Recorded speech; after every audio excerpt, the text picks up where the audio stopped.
Welcome students, welcome to the channel. তোমরা জানো মাধ্যমিকের ত্রিকোণমিতির অঙ্কগুলো হচ্ছে কোষে দেখি 23.2 এর 6 দাগের শেষ তিনটি অঙ্ক 5, 6, 7 এই তিনটে অঙ্ক আলোচনা করব।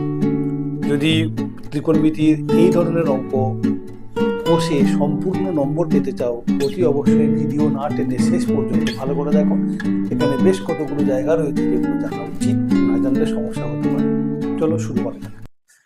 তো দেখো, লিখে নিয়েছি আমরা এখানে প্রথম অঙ্কটা। তো বাম পক্ষ দিয়ে আমরা শুরু করব, লেফট হ্যান্ড সাইড লিখে। 2 tan square 30 degree by 1 minus tan square 30 degree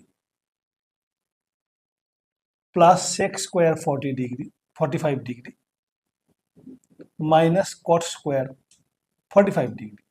তো চলো মান বসাও। 2 tan স্কোয়ার 30 ডিগ্রি, তাহলে 2 ইন্টু tan 30 ডিগ্রির মান হলো 1/√3 তার square by 1 minus tan square 30 degree, তার মানে আগের tan 30 মানটা বসালাম, তার স্কোয়ার করলাম, plus sec square 45 degree. sec square 45 ডিগ্রির মান কত? না, sec হচ্ছে cos-এর অনন্যক। cos 45 হলো 1/√2, তাহলে sec 45 হচ্ছে √2, তার স্কোয়ার আছে। সিমিলারলি cot স্কোয়ার 45 মানে cot 45 এর মানে স্কোয়ার। tan 45 যেহেতু 1, তাহলে cot 45 1, তাহলে 1 স্কোয়ার। এটা কত হচ্ছে? 2 ইন্টু এটা কত হবে? 1-এর 3, 2-এর 3, এটা 1 বিয়োগ 1-এর 3 প্লাস এটা কত হবে? 2 মাইনাস 1। এবার এটা করো, 2-এর 3 বাই 1 মাইনাস 1/3 করে দেখো, 2-এর 3ই হবে, প্লাস 2 মাইনাস 1। তো 2/3 2/3 কেটে গেলে 1, তাহলে 1 প্লাস 2 মাইনাস 1 মানে 2 অ্যান্সার। তাহলে লেফট হ্যান্ড সাইডের ভ্যালু 2। এবার রাইট হ্যান্ড সাইড আমি এখানে লিখছি জায়গার অভাবে।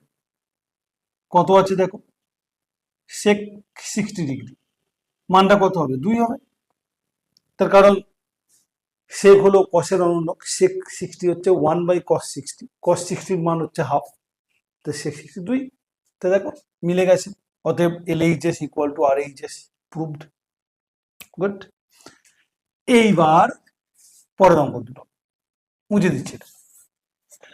6-এরটা এবং 7-এরটা সমাধান করব কিভাবে?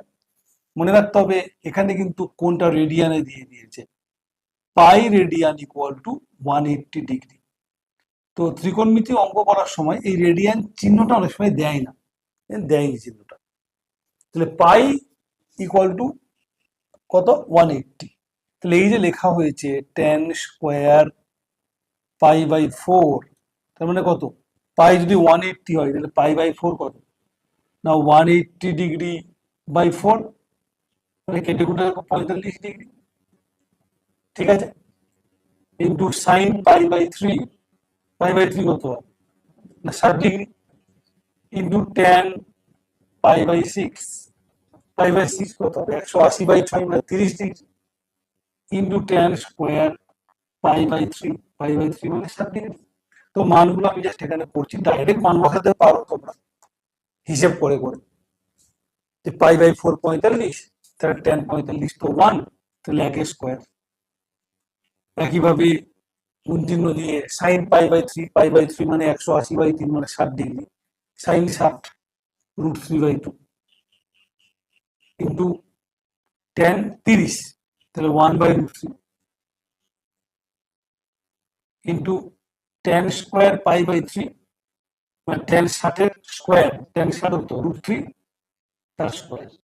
এই তো স্পষ্ট দেখো, √3 কেটে গেল, 1 স্কোয়ার তো 1, লেখার প্রয়োজন নেই।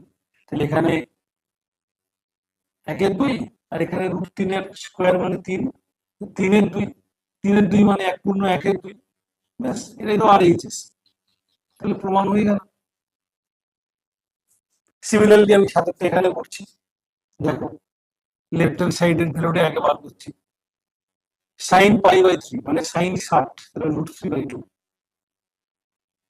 ইন্টু tan পাই বাই 6 পাই মানে 180 অ্যাকচুয়ালি পাই রেডিয়ান তাহলে পাই রেডিয়ান মানে 180 ডিগ্রি তাহলে পাই বাই 6 180/6 মানে 30 degree tan 30 1/√3 plus sine pi by 2 মানে সাইন 90 মানে 1 ইন্টু কস পাই বাই 3 মানে কস 60 তাই না পাই বাই 3 সমান 60 180 3 তাহলে 1/2 তাহলে কত হচ্ছে এটা কেটে গেলে হাফ প্লাস হাফ মানে 1